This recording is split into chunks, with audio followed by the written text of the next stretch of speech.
Boa noite, boa noite, boa noite a todos e todas. Sejam todos muito bem-vindos. Sejam todas muito bem-vindas. 19 horas em ponto, no nosso sábado, já tradicional horário aqui do Horta da Verdade. Eu falei sábado, estamos no domingo. Fernando, né? Não nos recuperamos ainda do carnaval, ainda estamos nessa situação. Mas no domingão, nosso horário de 19 horas, já aqui organizado, aguardando vocês, nossa convidada aqui no backstage, e aquela história que a gente sempre fala, né? Finalzinho aliás, para algumas pessoas, início da semana, mas vamos seguir, né? Finalzinho de semana aqui, a gente tem esse horário para começar a refletir sobre as coisas que passaram e talvez alguns avisos aí para o início da semana, sempre com um convidado ou uma convidada que conhece muito do riscado e nos ajuda a entender um pouco melhor aquilo que passou. Nosso papo hoje, como está aí no título, é sobre leis, carnaval, e isso que praticamente dominou a semana. Se você tirar o Donald Trump das matérias, o que sobrou foi essa denúncia incessante que nós estamos vendo acontecer, de que está se organizando no Brasil uma Lava Jato 2.0, né? Isso é bastante preocupante para nós na esquerda, mas a gente tem que entender o seguinte: é real que isso está acontecendo? Porque tem um ditado antigo no Brasil que diz que cachorro mordido por cobra tem medo de linguiça, né? Então pode ser que a gente também esteja vendo alguma coisa que não está lá. O custo do erro é muito grande, quer dizer, se a gente achar que isso não vai acontecer, podemos novamente tomar um golpe, e nós vimos o que aconteceu. O custo da primeira Lava Jato, se nós tirarmos todas as questões econômicas e políticas, morreram 400 mil brasileiros na mão de Jair Bolsonaro por conta da forma como ele criminosamente lidou com a pandemia. Morreram 700 mil no total, mas 300 mil é mais ou menos a média do que os outros países também sofreram. Então a gente diz que os 300 mil são da pandemia mesmo. Agora, 400 mil a mais é perda em nível de guerra, viu, gente? Os Estados Unidos, na Segunda Guerra Mundial, vai perder de militares mais ou menos isso. A gente está dando pouca importância, mas esse é o custo da Lava Jato. Sem Lava Jato não teria a eleição de Jair Bolsonaro. Então, será que a gente pode passar por isso de novo? Será que a gente pode se dar ao luxo de fingir que isso não está acontecendo? Será que a gente pode acreditar que isso não é verdade? Ou será que a gente tem hoje já uma quantidade grande de evidências que nos apontam para uma Lava Jato 2.0.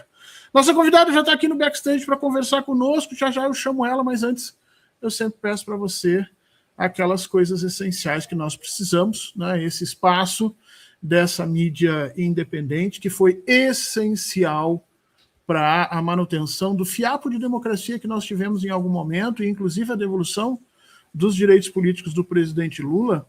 Essa luta não foi só do PT ou só do presidente, essa luta foi minha, foi sua, foi do 247, foi de todo o ecossistema de comunicação digital aí que se formou ao longo de, pelo menos de 2013 para cá, se fortaleceu muito, para ser uma alternativa a esse controle da informação, que sempre foi característica no Brasil, né? O controle da informação pelas grandes mídias hereditárias.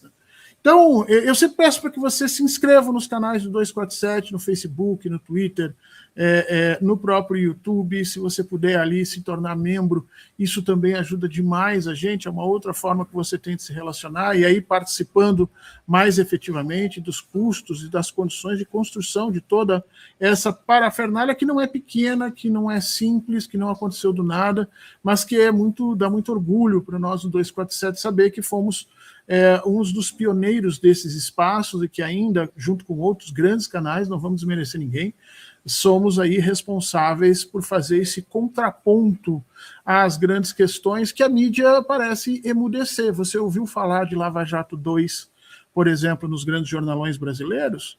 Você ouviu falar nessa Lava Jato 2.0 ou numa agressiva construção de uma barreira jurídica contra a candidatura do presidente Lula, por exemplo, nos canais de televisão aberta? Não ouviu e não vai ouvir, porque, como nós sabemos, alguns assuntos têm nesses espaços um certo controle ainda mais efetivo do que o controle dos algoritmos.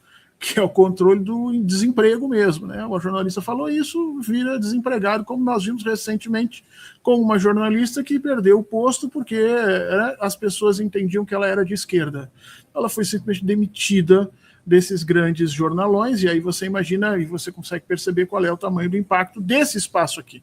Já peço também, se você puder, que se inscreva nos canais do Fernando Horta, estamos chegando lá a 50 mil inscritos, faz um favorzinho para nós, procura lá Fernando Horta no YouTube e já participa conosco nesse processo todo. Dito isso, vamos chamar a nossa convidada hoje aqui. Eu queria agradecer demais a professora Gisele Citadino, professora associada da PUC-Rio, doutora em Direito, mas, se não me engano, professora, e também integrante do Grupo Prerrogativas, porque eu falei muito do arcabouço dessa mídia alternativa que nós conseguimos montar, mas nós também temos que lembrar do papel do Grupo Prerrogativas, muitos advogados que abriram o peito e foram combater aquilo que foi a grande erva daninha desse processo, que era o Sérgio Moro, na época em que isso não era modinha, porque hoje todo mundo falar que é democrata, que defende a democracia. Até os golpistas são democratas hoje. Militar que participou do golpe, não, sempre defendendo. E juiz, promotor, advogado, que antes era morista, não, hoje reconhece que todo esse papel de transformação se deu também pelo Grupo Prerrogativas, que a professora Gisele Citadino é uma, se não me engano, uma das primeiras, ou se não formadora, uma das primeiras partícipes. Eu que acompanho o seu trabalho há muito tempo, quero lhe agradecer demais a sua presença aqui neste domingo para nós conversarmos sobre um tema espinhoso, professora. Pelo que sei, sua tese de doutorado foi exatamente nessas intersecções entre direito e política. Foi entendendo um pouco como é que é essa relação. Então, além de tudo, ainda temos uma pessoa totalmente integrada no assunto. Muito obrigado pelo convite, seja muito bem-vinda. Nada, Fernando, uma alegria estar aqui.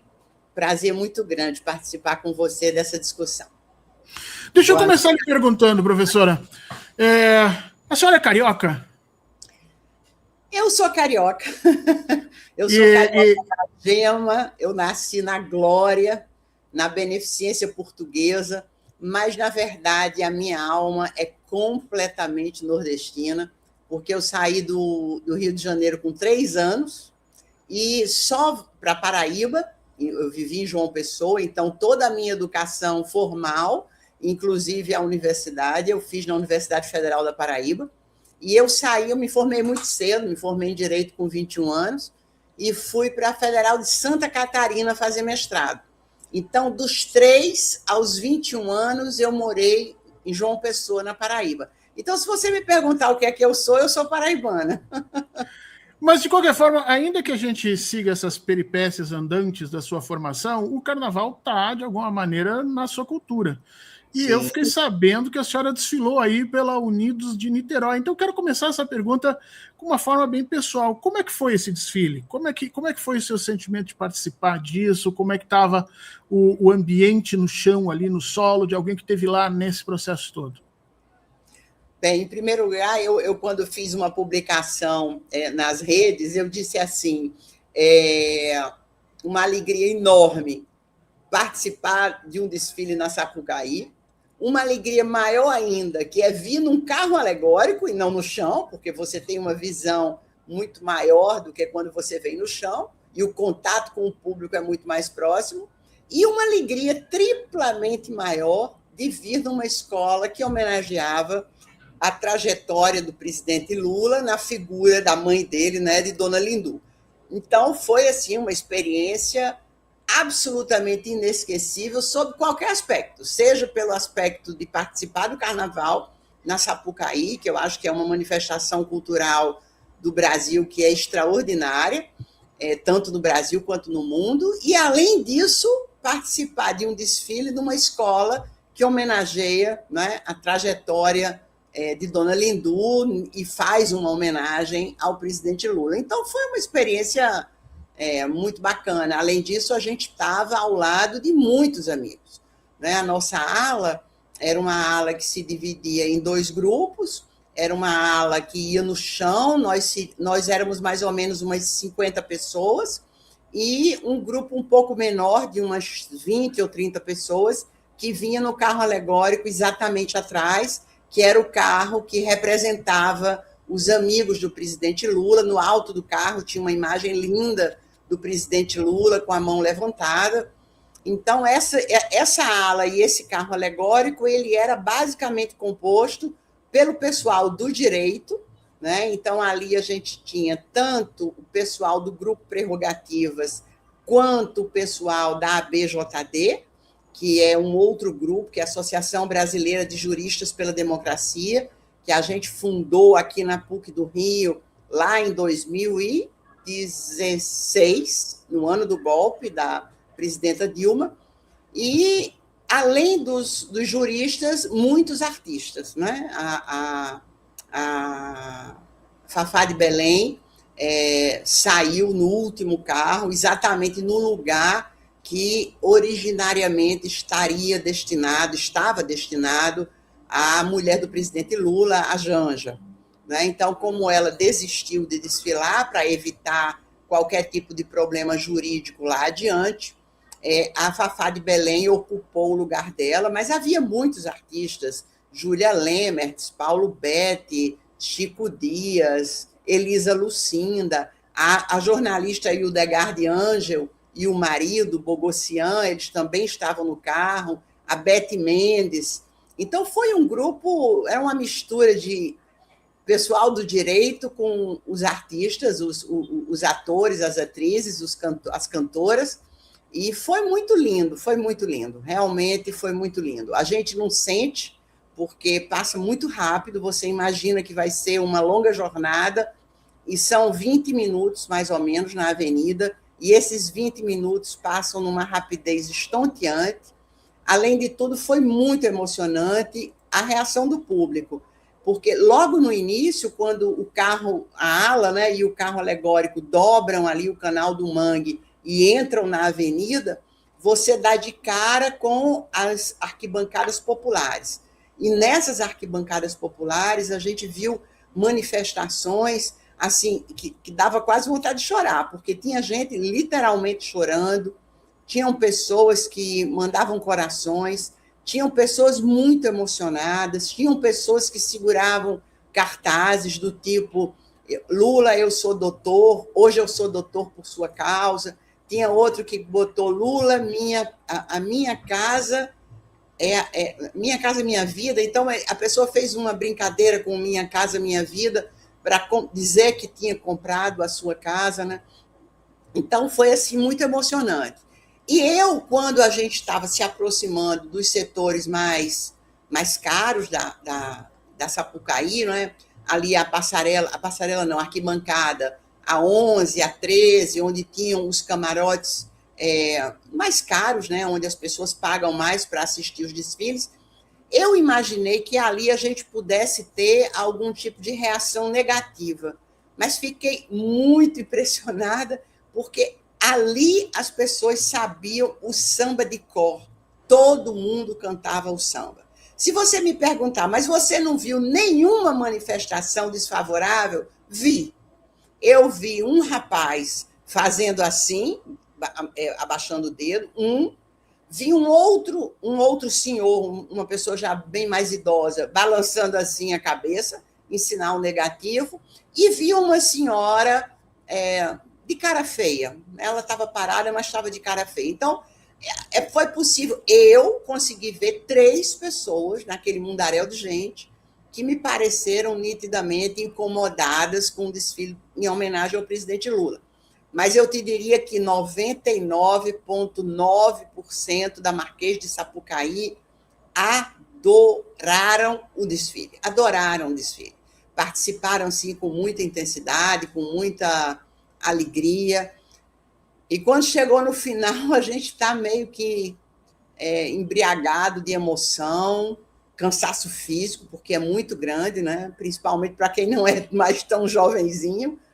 E é muito cansativo, a roupa é muito quente, fazia 30 e tantos graus, então o calor era muito intenso. Então foi uma experiência, eu te diria que tanto do ponto de vista físico, como do ponto de vista emocional, foi uma experiência extraordinariamente forte, né? tão forte que, quando terminou o desfile, eu disse para o meu marido, que saiu junto comigo, e a minha filha também saiu comigo no carro. Eu disse para eles, foi a minha primeira vez, eu estou absolutamente encantada, mas eu nunca mais volto aqui. Porque isso é para quem tem 30 anos. Não, o custo físico de desfilar, realmente, a folia não é para todo mundo, né? Não, eu sou daqueles que prefiro ficar em casa do que ir para a Como folia. Mas nunca mais eu ia repetir uma experiência tão emocionante como essa, eu decidi encerrar o meu carnaval na Marquês de Sapucaí, na Acadêmicos de Niterói mesmo. Tem hoje toda uma discussão se a escola deveria ser rebaixada ou não, a gente que aponta falhas, enfim, uma escola que está ascendendo, né, com um controle de gastos imposto, inclusive por conta do próprio enredo que ela construiu. Houve uma série de denúncias de que havia restrições no que se podia dizer ou não dizer, algumas feitas pelas próprias organizações do carnaval ali, outras feitas pelo próprio partido. O Partido dos Trabalhadores fez algum tipo de ressalva, pediu algum tipo de controle no comportamento para que não acendesse ainda mais essa sanha de caracterizar aquilo como eleição, como campanha eleitoral antecipada. Tu recebesse alguma dessas recomendações? Como é que foi essa situação?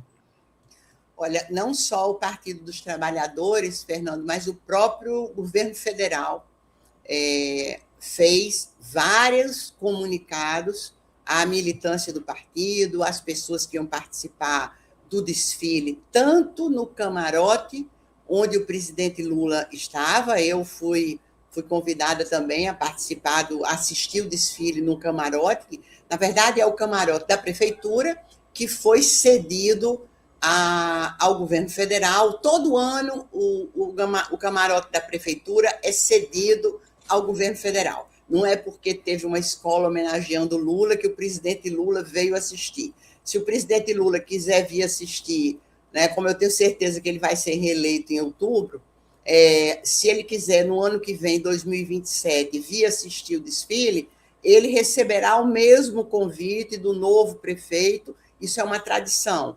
A prefeitura oferece o camarote da prefeitura à presidência da República. Se a presidência da República não aceita o convite, aí sim a prefeitura pode usar o camarote como quiser. Então, o camarote onde estava o presidente da República, a Janja, e mais um monte de amigos e pessoas do partido e muitos artistas, também foi colocado à disposição do Grupo Prerrogativas, né, de nós que desfilamos lá no carro dos amigos do presidente e de todos os artistas que participaram do desfile. Então, a orientação, eu vou te contar um caso. O Marco Aurélio Carvalho, que é o coordenador do Grupo Prerrogativas, como vinham muitas pessoas do Grupo Prerrogativas, de tudo quanto era lugar do Brasil, para desfilar na Acadêmicos de Niterói, o Marco Aurélio teve a ideia de mandar fazer um chapéu, tipo um chapéu Panamá, fake, né? Made in chinês. Não era um chapéu Panamá, mas tipo um chapéu Panamá chinês, bege, da cor do clarinho, né? Da cor do chapéu Panamá, normalmente daquela cor de palha, e tinha uma fita em volta do chapéu. Essa fita era vermelha, de um lado escrito Grupo Prerrogativas e do outro lado escrito Lula sempre. E o Marco mandou fazer uns 50 chapéus, né, para a gente distribuir com as pessoas do Grupo Prerrogativas e outras pessoas. E você sabe que a orientação foi de que a gente não deveria distribuir os chapéus. E nós não distribuímos.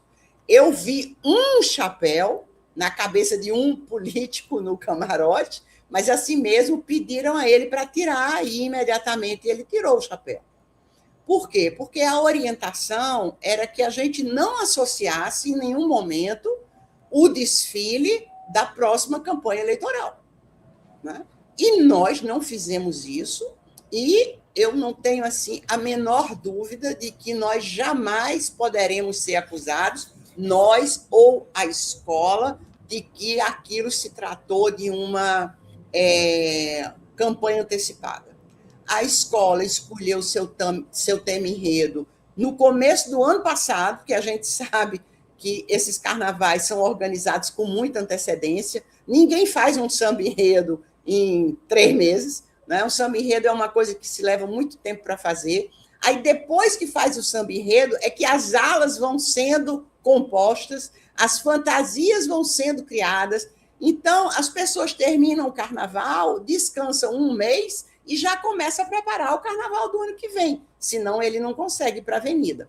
Então, o presidente Lula nem era candidato quando esse samba foi criado lá por março ou abril do ano passado. A escola de samba recebeu recurso público da mesma forma que todas as demais escolas receberam recursos públicos. Todas as escolas de samba recebem recursos públicos, em partes absolutamente equivalentes. Então, eu achei, assim, agora eu falo como alguém da área do direito. Isso, eu ia lhe perguntar isso já. Passando dessa parte carnavalesca, que foi maravilhoso ouvir, como é que pensa essa questão toda dessas acusações que andam pairando aí? Será que isso vinga, não vinga? Como é que a jurista Gisele Cittadino se posiciona nisso? Não vinga de forma nenhuma, né? Para todos os bolsonaristas, ou para toda a extrema-direita, ou para toda a direita, que ainda tem algum resquício de esperança de que o Carnaval da Acadêmicos de Niterói possa vir a ser interpretado pelo TSE, que é o Tribunal Superior Eleitoral, como propaganda antecipada ou abuso do poder econômico, e com isso se retire o presidente Lula do processo eleitoral, desistam. Isso é uma ficção, isso é um sonho, isso é uma fantasia, isso jamais irá acontecer. Por quê? Primeiro, porque não foi, né? Porque é contra os fatos, é contra fato, né? Aquilo não foi propaganda antecipada e não houve abuso de poder econômico. Então, não há nem o que se discutir, não houve nada disso. Em segundo lugar, para que isso ficasse claramente definido, o Jorge Messias, na AGU, né, na Advocacia Geral da União, tomara que ele seja o próximo ministro do Supremo, foi indicado pelo presidente Lula, o Brasil aguarda apenas a sabatina, a marcação da data da sabatina no Senado Federal. Jorge Messias produziu um documento irretocável sobre por que não era propaganda antecipada e o que todos nós deveríamos fazer para evitar que o desfile fosse visto por quem quer que seja como propaganda antecipada.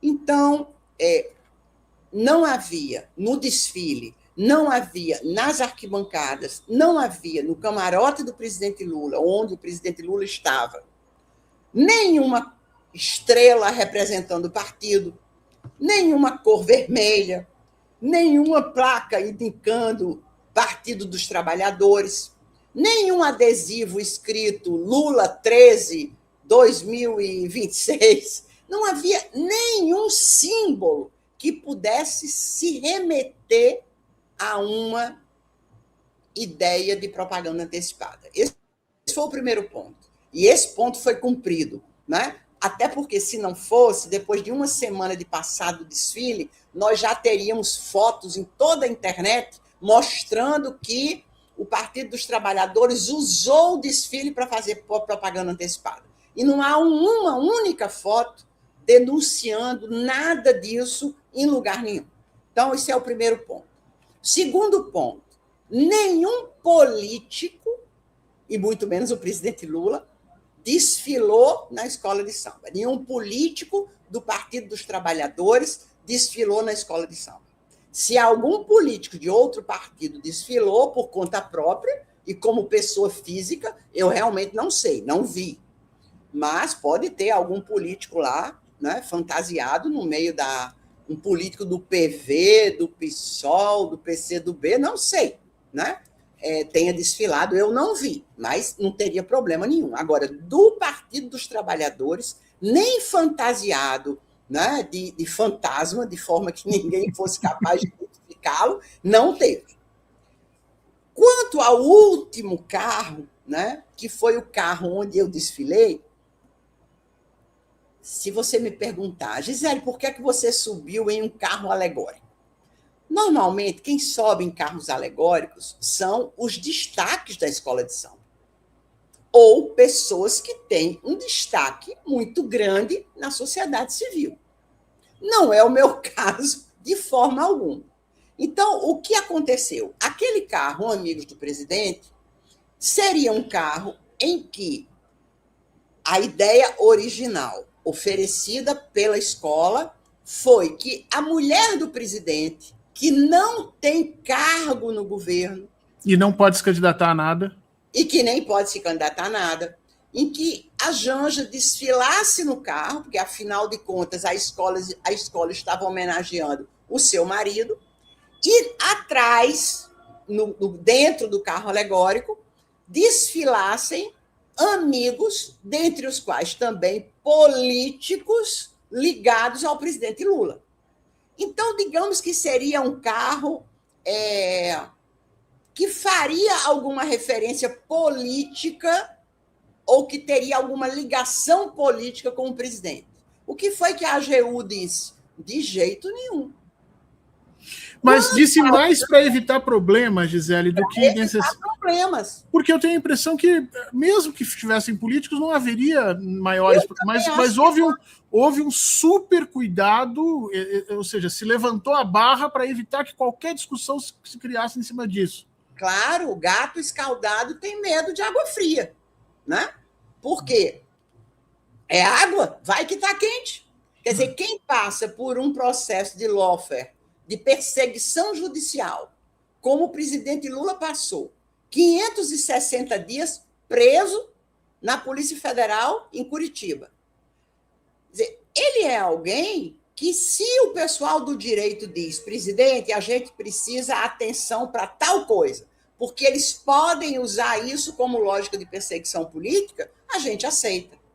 Né? Ninguém vai morrer por deixar de participar de um carnaval na avenida. Desfila no ano que vem numa outra escola, não tem problema nenhum. Então, esse carro que ia lá atrás, dos amigos do presidente Lula, a Janja foi convencida, ela estava com muita vontade de desfilar. E eu, se estivesse no lugar dela, também estaria. Meu marido está sendo homenageado, eu não tenho cargo nenhum no governo, não sou candidata a coisa nenhuma. Por que é que eu não posso participar? Mas foi aquela coisa, quer dizer, por precaução, já que sempre há tanta perseguição política, vamos esquecer esse desfile. E ela foi muito linda, pronta para desfilar, mas na hora, um pouco antes de começar o desfile, ela pensou e disse, eu não vou assumir esse risco. Né? Não, porque o custo disso pode ser muito alto.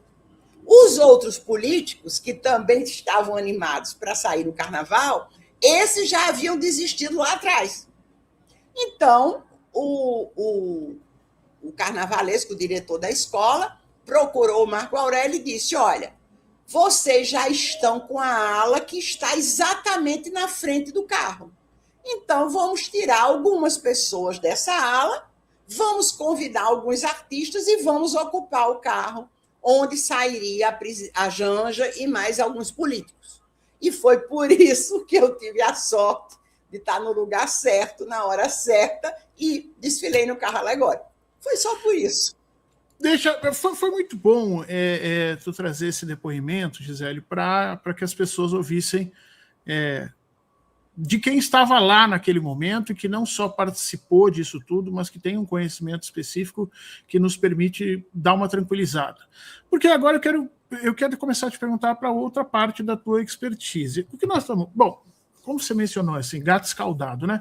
Nós tivemos uma presidente removida, sem crime, nós tivemos um golpe midiático, legislativo, jurídico, com participação, inclusive, do STF, legitimando absolutamente tudo aquilo, ainda que a participação do ministro Lewandowski, naquele momento, como ministro do STF, era claramente obrigatória por conta dos ritos constitucionais, mas ele estava numa posição tremendamente chateado por estar ali. Ele é um dos que, e essa história acho que ainda vai ser contada, ele é um dos que, naquele momento, age para preservar os direitos políticos da presidenta Dilma. Essa história toda vai ser contada, mas ela marca a gente. Ela marca a gente porque ali começou toda a violência institucional contra um projeto de governo, ali começa-se a trabalhar toda essa agência jurídica que se coloca como uma supraconsciência política no Brasil e que delimita o que se deve ou não deve fazer. Ali se estrutura depois a própria prisão do presidente Lula, o início é tudo isso. E algumas pessoas estão vendo isso acontecer de novo agora, né? Então, na última semana, muita gente ligou a saída do Toffoli, do ministro Dias Toffoli, do STF, da relatoria do processo mais importante hoje, que é a questão da apreciação dos crimes financeiros ou outros crimes do Banco Master e de seu dono, Daniel Vorcaro. Ali as pessoas começaram a olhar que a retirada do Toffoli, a colocação do ministro Mendonça poderia dar espaço para que se começasse novamente essa perseguição jurídica, que tem como características o avivamento de argumentos jurídicos completamente inapropriados, com objetivos explicitamente políticos, o que o pessoal do direito vem chamando de lawfare, ou seja, uma luta política que é lutada com armas diferentes, não são as armas políticas, são as armas jurídicas elitizadas, e que você não pode discutir, porque, né, afinal de contas, se você discutir uma decisão judicial, você já está contra a lei. Você enxerga essa reconstrução de uma Lava Jato 2 no Brasil a partir disso e que talvez até pudesse tentar utilizar o carnaval, mas que vai focar essencialmente na questão do Banco Master, ou não? Estamos muito agitados por pouca coisa. O que aconteceu no STF foi uma correção de rumos normal e nós não temos como nos preocupar com relação a um reavivamento dessa moral jurídica que quer enquadrar a política e dizer o que é certo e o que é errado por cima da estrutura do povo. A jurista Gisele Cittadino, a cientista Gisele Cittadino, que estudou no seu doutorado essas relações, como é que ela está enxergando essa construção toda? Fernando, eu acho o seguinte, a gente vive num Brasil, num país que tem uma característica muito especial, que é um país marcado por uma desigualdade absoluta. E nós não somos desiguais, né? Nós não somos um país cujo Estado atende os interesses de 30%, 40% da população de graça, né?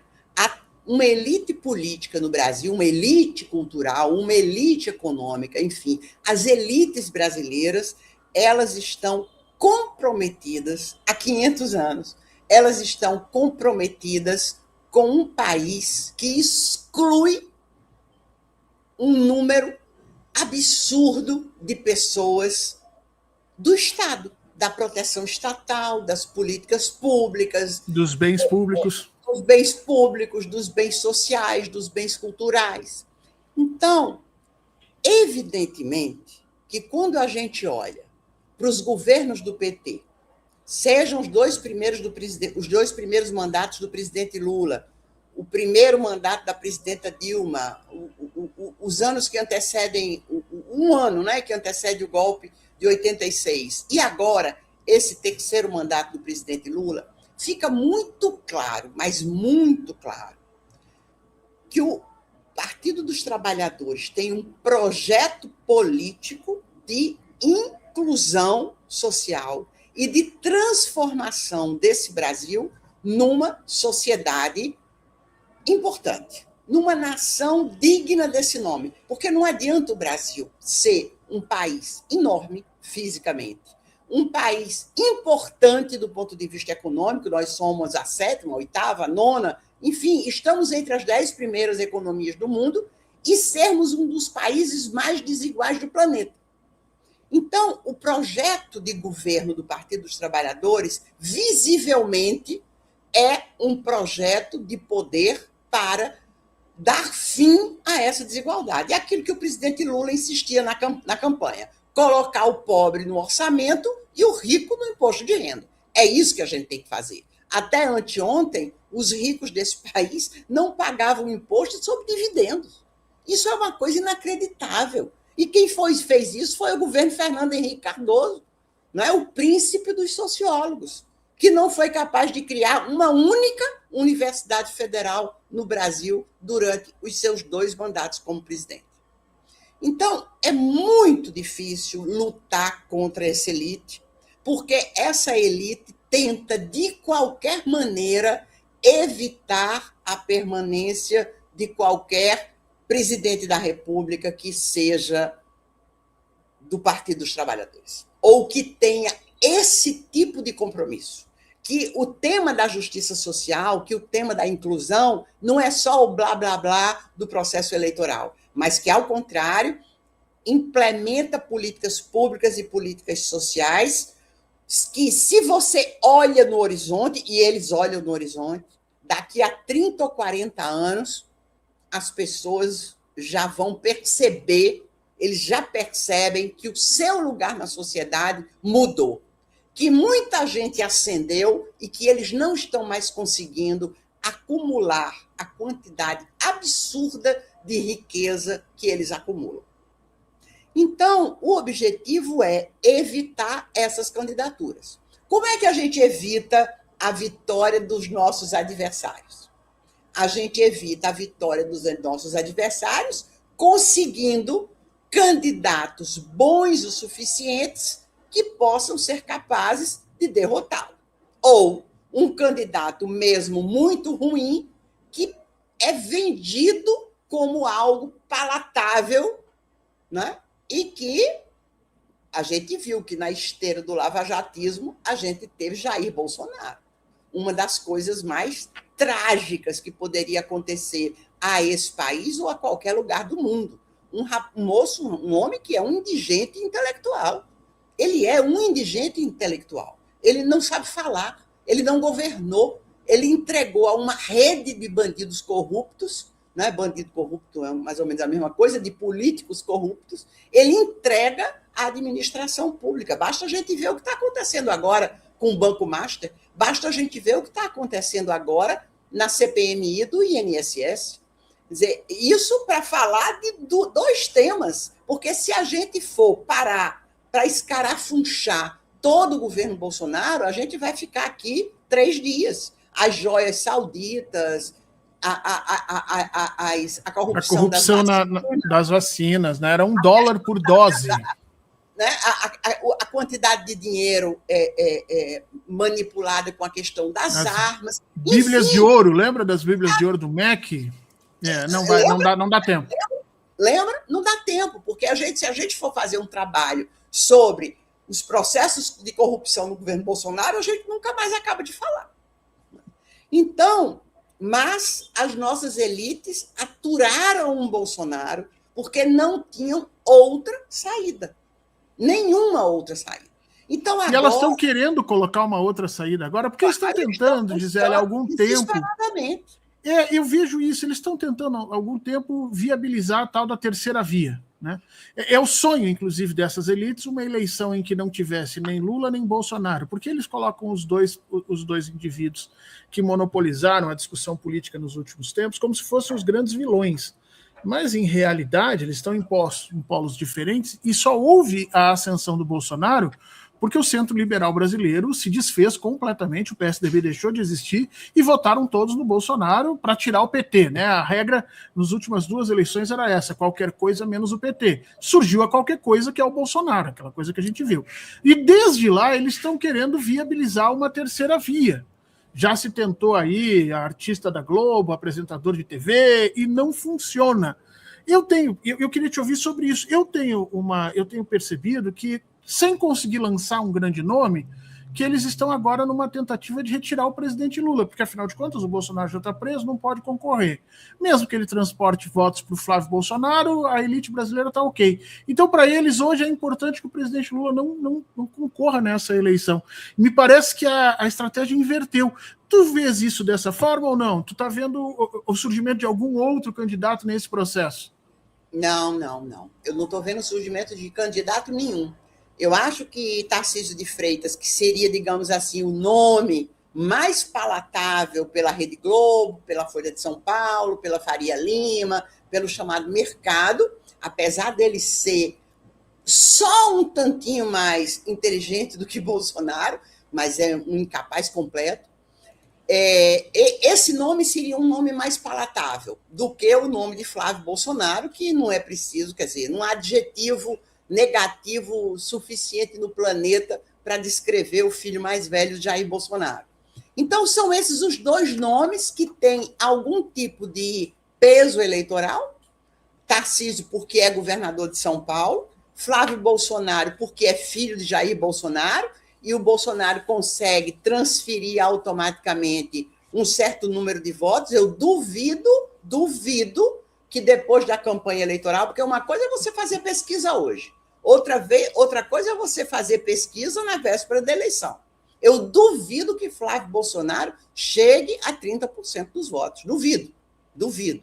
Como também duvido que Tarcísio de Freitas chegue a 35% dos votos. Né? Eu sou daquelas que acredita piamente que é a primeira vez nessas eleições todas que o presidente Lula tem chance de ganhar no primeiro turno. Eu acredito nisso. Pelo que nós temos até hoje, não. Pelo que nós teremos ao longo de 2026. Porque ao longo de 2026 nós teremos queda dos juros. Ao longo de 2026, as pessoas que deixaram de pagar imposto de renda porque ganham até R$5.000 só vão se dar conta disso ao longo dos meses. Essas pessoas não fazem essas contas todas por antecipação. Nós temos a questão da luta trabalhista pelo fim da escala 6x1.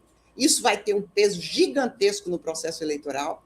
Então, eu sou daquelas, né, eu sou muito otimista em geral, mas eu sou daquelas que, mesmo deixando meu otimismo de lado, eu acredito na possibilidade de que o presidente Lula ganhe a eleição no primeiro turno. Além de tudo, quer dizer, por mérito próprio, eu estou dizendo por tudo aquilo que ainda vai acontecer em 2026. Agora, pelo lado da direita e da extrema-direita, os candidatos são terríveis. Eles são candidatos muito fracos. Eu não consigo ver nem Flávio Bolsonaro, nem Tarcísio de Freitas sustentando debates interessantes, consistentes e tendo que mostrar. O que é que Flávio Bolsonaro pode mostrar para a sociedade brasileira da sua trajetória política? Absolutamente nada, a não ser coisas muito ruins. Mas isso, Gisele... pode mostrar? Nada. Então, qual é a única chance deles? É tentar tirar o presidente Lula do processo eleitoral mais uma vez. Então, isso que eu não me assusto com essa ideia de que eu não me surpreendo, é melhor dizendo, com essa ideia de que nós podemos estar diante de uma Lava Jato 2.0. Só que dessa vez vai ser muito mais difícil para a elite brasileira levar essa Lava Jato 2.0 adiante. Por quê? Porque todos os motivos em torno dessa Lava Jato 2.0 sujam e maculam a própria direita. Seja o caso INSS, seja o escândalo do Banco Master, quem é que aparece até agora envolvido, até aqui, nesses escândalos de corrupção? A direita. No caso do Banco Master, parece que o Banco Master era uma espécie de viabilizador de campanhas da direita, porque o que tem de governador colocando dinheiro lá dentro... Sem dúvida. O governador do Rio de Janeiro, Cláudio Castro, pegou o dinheiro da Previdência do Estado e despejou no Banco Master, o dinheiro dos aposentados. O governador Ibanez Rocha de Brasília era o sujeito que ia utilizar o Banco Estatal de Brasília para comprar, adquirir um banco falido, um banco quebrado. Ia passar alguns bilhões de dinheiro público para as mãos privadas, né? Era basicamente isso. Mas eu queria te perguntar exatamente. Bom, então concordamos que essa me parece, a estratégia mais viável dessa elite. Em vez de tentar buscar um novo candidato, tentar jogar o presidente Lula, inviabilizar a sua candidatura, seja do ponto de vista jurídico, através de alguma manobra que a gente não conhece, seja do ponto de vista político, associando essas coisas. Aí eu vou te perguntar, a chegada de Mendonça à relatoria desse que é o inquérito mais bombástico que a gente vai ter, no ano eleitoral, isso te traz algum tipo de... vamos dizer assim, né, um déjà vu meio estranho, alguma coisa que a gente tenha que se preocupar? E a segunda pergunta é, já não era para o judiciário ter feito mudanças substantivas na sua condição para que uma nova Lava Jato não pudesse acontecer? Porque acho que a gente está brincando com fogo de novo, né? Basta que se reorganize uma elite aí militar a fim de patrocinar um golpe, uma elite volte de novo essa elite agrofundiária brasileira a financiar, e aí de repente alguém que resolva dizer, não, eu pago o custo disso, porque o Jair Bolsonaro fez isso, eu pago o custo, embora ele não soubesse o custo, ele disse que ia pagar. Será que nós não estamos brincando com fogo nisso tudo? Sem dúvida que a gente está brincando com fogo. E um dos responsáveis por essa brincadeira com fogo é o Procurador-Geral da República, o Gonê. Porque a gente não pode esquecer que o CNJ condenou Sérgio Moro, a juíza Gabriela Hart e Deltan Dallagnol pela questão da corrupção envolvendo 2 bilhões e 500 milhões de dólares da tal fundação. Esse processo está no colo do Gonê há pelo menos 1 ano e meio. E Gonê nem arquiva, nem oferece a denúncia. Então, está literalmente engavetado. Se esse processo estivesse andando no seu encaminhamento regular, talvez alguém que querendo aparecer como Moro versão 2.0 parasse para pensar, talvez essa não seja uma boa alternativa. Mas eu não acho também que a gente possa tomar o Mendonça como um Sérgio Moro versão 2.0. Acho que ele cometeu alguns equívocos. Agora, o principal deles, ao meu juízo, foi ter tirado o presidente, não é presidente o nome dele, diretor da Polícia Federal. Da Polícia Federal, de qualquer ligação com a investigação, a ponto dele ter proibido os investigadores que estão trabalhando no caso de passar para o diretor-geral da Polícia Federal qualquer tipo de informação. Quer dizer, ele, sem nenhum dado concreto que ele apresente à sociedade, é como se ele já dissesse que o diretor-geral da Polícia Federal é uma pessoa não confiável. Né?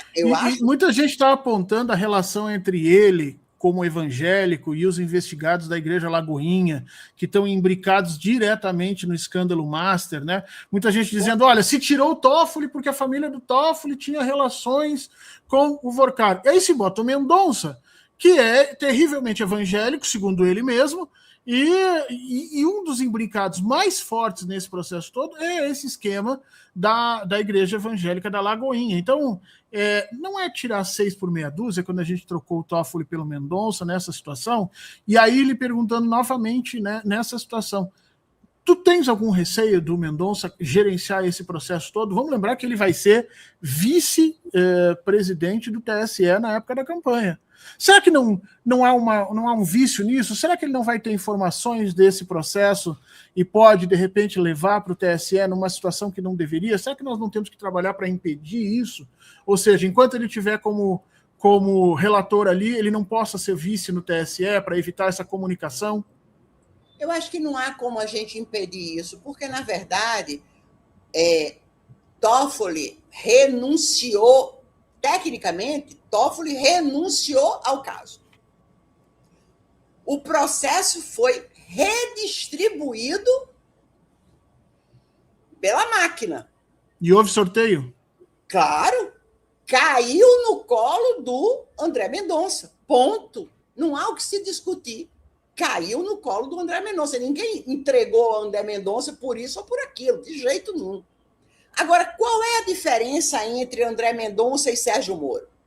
Sérgio Moro era o titular da 13ª Vara Federal de Curitiba. Ponto.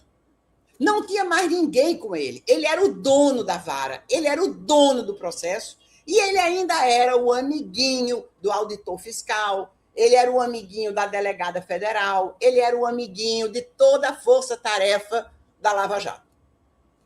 Qual é a diferença? Tanto que ele se chamava de chefe da força-tarefa. Ele se apresentava internacionalmente dessa maneira, o que causava estranheza a todo mundo que conhece o direito. Como assim um juiz é chefe de uma força-tarefa? Força-tarefa, né? É que mostrava o absurdo que era aquilo ali. Agora, Mendonça não é Sérgio Moro. Mendonça não está sozinho, nem no Supremo Tribunal Federal, nem Mendonça está sozinho no Tribunal Superior Eleitoral. Então, qual é a esfera de autonomia própria que Mendonça tem para agir ilegalmente? É muito mais reduzida do que a de Sérgio Moro. Por quê? Porque Mendonça tem uma turma da qual ele faz parte que vai ter que aprovar tudo aquilo que ele disser lá no processo. Senão, não aprovam. Tanto no Supremo Tribunal Federal quanto no Tribunal Superior Eleitoral. Ele não vai poder criar uma tese do nada e enfiar a goela abaixo nem da turma a qual ele pertence no Supremo Tribunal, nem ao plenário do Supremo Tribunal Federal e muito menos ao plenário do Tribunal Superior Eleitoral. Então, a esfera de atuação... Isso é muito importante a gente... balaio todo, não. Isso é muito importante a gente colocar, Gisele, porque assim, a gente sabe que antes do Moro pegar o processo da Lava Jato, ele escolheu a turma que ia julgar no segundo grau. A gente mapeou isso, eu tenho inclusive isso em pesquisa. Ele manda, existe ali o primeiro dos recursos que sobe para o segundo grau, ele delimita qual é a turma. E ali, esse recurso subiu para uma determinada Câmara, e essa Câmara teve dois desembargadores trocados logo em seguida. Então, assim, qualquer Câmara que pegasse, eles trocariam os dois para colocar os ministros que foram colocados. Então, houve um processo para ajeitar a estrutura burocrática no Judiciário, no TRF4, para que o Moro conversasse somente com aqueles indivíduos lá e tivesse tudo aprovado, como nós já sabemos. E no STJ também se mudou ministro de Câmara para julgar o processo do presidente Lula. Essa eu não conheço, essa eu não conhecia. Mas também houve ali a participação do presidente do TRF4 na época, que se conhece de larga monta, seu pai era uma figura de extrema-direita, se conhece a posição política dele há muito tempo. Então, houve um arranjo, né? É isso que eu quero entender, houve um arranjo. No STF também houve um arranjo para colocar o Mendonça, o Cássio Nunes Marques, naquela turma, né? Lembra que houve no início do ano aquela questão de dividir, e aí o Fux pede para trocar de turma, para ficar na turma de cima, para dar maioria? Não é a mesma coisa, Gisele? Não, não é. Por quê? Porque ele tem... As pessoas não mudam de turma no Supremo Tribunal Federal, eu não vou saber aqui te explicar, não é minha área, mas as pessoas não mudam de turma no Supremo Tribunal Federal ao seu bel prazer. Eu vou sair daqui para acolá, porque lá eu vou ficar com meus amiguinhos e aí vou poder fazer tal coisa. Isso até pode acontecer, mas é resultado de uma norma. Em determinados momentos, abre-se espaços para que um ministro, ou que está mais tempo na turma, ou que você ganha o direito de mudar de turma. Tanto é que tem gente que chega a sua vez e diz, você quer mudar de turma? E ele diz, não, estou bem aqui. Isso acontece. Então, a gente também não pode imaginar que, porque Fux, Mendonça e Cássio estão numa mesma turma, que isso signifique que o Supremo, ou que eles três se organizaram tecnicamente para estarem do outro lado, entendeu? Não é assim que funciona. Não é assim que funciona. Há toda uma normatividade que foi respeitada e, ocasionalmente, acontece que eles três estão juntos. Agora, isso também não significa que eles três vão votar fechados, né, numa determinada direção. Já tivemos casos em que o ministro Cássio Nunes Marques votou contrariamente à orientação do Mendonça e do Fux. Então, a visibilidade das turmas do Supremo é grande demais. A visibilidade do Tribunal Superior Eleitoral durante um ano eleitoral é grande demais. Para a gente imaginar que aqueles acordos de bastidores do TRF-4, lá de Porto Alegre, ou de alguma Câmara do STJ, possa se repetir da mesma maneira. Né? Eu não acredito nisso. Eu não acredito. Então, estamos vendo... Eu não acredito na... Somos os gatos com medo de água fria. É isso. Por enquanto, estamos vendo coisa demais. Não há essa organização de Lava Jato. Agora, isso não quer dizer que o sentimento lavajatista não esteja no judiciário. Isso. Isso não quer dizer que o judiciário não tem lado? Claro que tem.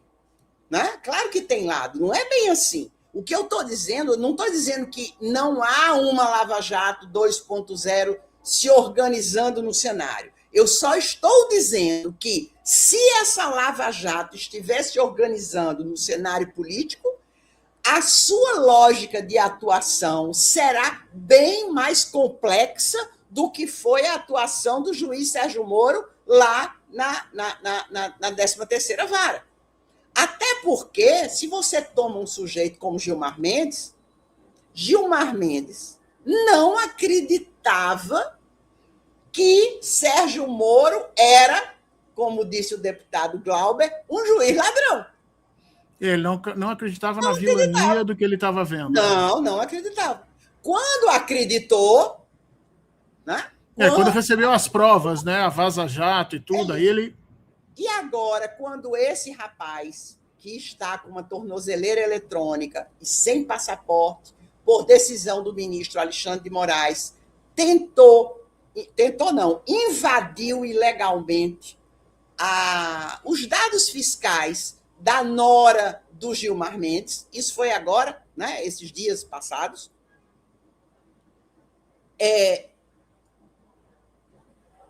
eu duvido que Gilmar Mendes hoje tenha ficado assim extraordinariamente surpreendido com essa invasão absolutamente ilegal, né, que esse auditor fez nos dados fiscais da nora dele. Por quê? Porque ele já conhece toda a estratégia lavajatista. Hoje ele já conhece toda a estratégia lavajatista. Então ele sabe que sim, depois da Lava Jato, e que sim, depois do governo Bolsonaro, é perfeitamente possível que um funcionário público que recebeu poder do Estado, ganha recurso do Estado para atuar legalmente, venha a agir como um criminoso. Isso ele já sabe. Então, ele não deve ter se surpreendido nada com isso. Agora, Fernando, no momento em que você vê um ataque maciço de uma certa mídia, principalmente de duas jornalistas, né? Da Malu Gaspar e da Andresa Matais, do Metrópolis, né? Elas duas, essa moça, Andresa Matais, fez uma reportagem contando que o ministro Alexandre de Moraes esteve na casa, na residência do presidente do BRB, do Banco de Brasília, para se encontrar com Daniel Vorcaro. Essa senhora foi demitida de um dos jornalões, né? Ele nunca foi na casa desse homem, nunca viu Daniel Vorcaro na vida. Isso é uma mentira. Ela escreveu uma mentira. Essa moça foi demitida, né, Gisele, de um jornalão por ser de extrema direita, por ser mais de direita do que... Acho que era o Estado de São Paulo que ela trabalha. Ela conseguiu ser demitida do Estado de São Paulo por ser mais de direita que o Estado, que o jornal. Eu nem sabia. Ela era diretora de um desses jornalões e saiu exatamente por conta disso. Já na época... Então ela continua fazendo o mesmo trabalho que fazia no passado, só que agora ela mente descaradamente. Ela mentiu.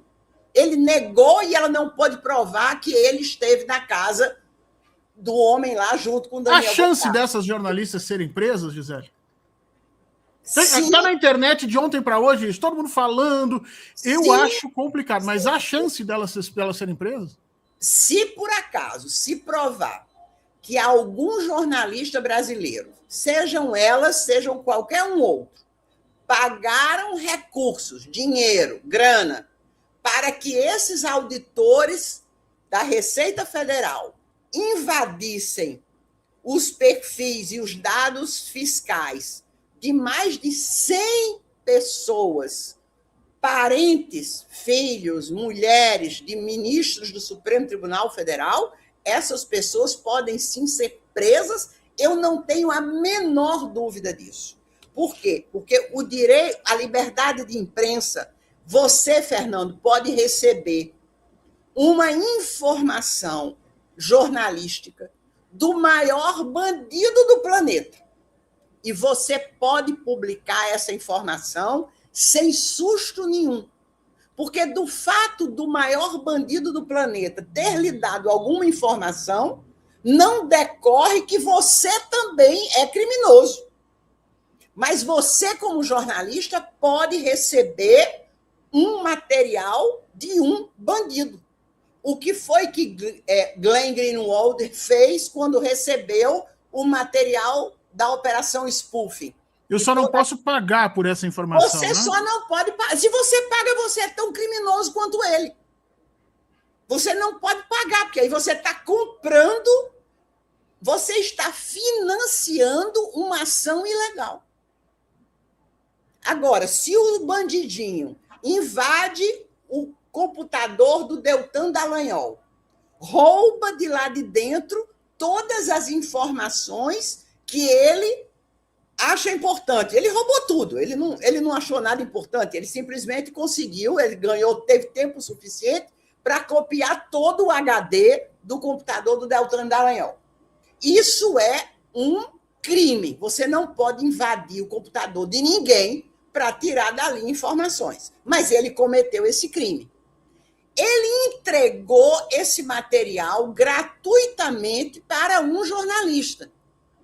E esse jornalista deu início à chamada Operação Vaza Jato. Esse jornalista cometeu alguma ilegalidade? Não. Ele não recebeu dinheiro, ele não mandou o cara invadir o computador do outro em troca de seja lá do que for. Então, é liberdade de imprensa.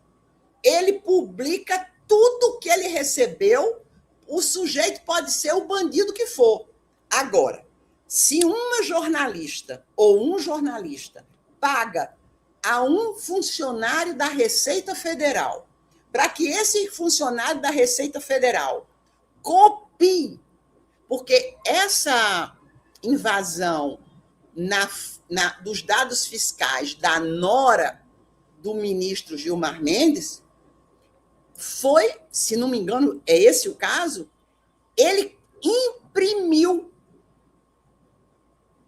Porque o computador registra tudo aquilo que o auditor faz. Se o auditor copia num pendrive aquelas informações, o computador registra. Mas se o auditor imprime o material, o computador também registra. E o computador registrou que ele imprimiu o material.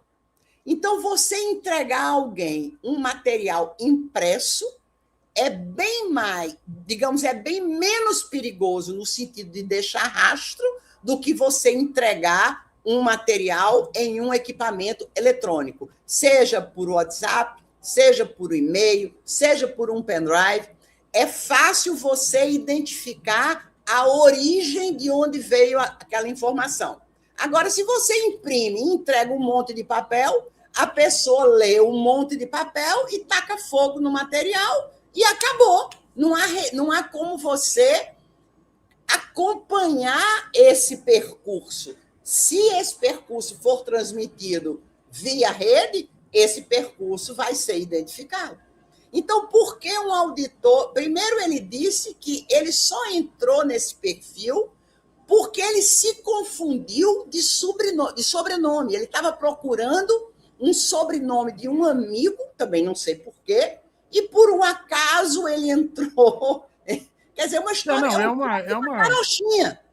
Claramente. A gente está caminhando aqui para o final, a gente passou um pouquinho, eu queria muito te ouvir, eu quero muito te ouvir. Não, o erro foi meu, mas eu queria para finalizar, te perguntar isso. Essa é a única o único caminho que você imagina que possa implicar essas jornalistas, se elas tiverem participado financeiramente ou se tivesse dado ordens a esses processos. Então, fora isso, direito de foro. Ordem não, elas não têm relação de... eles não têm relação de subordinação com elas. Tá.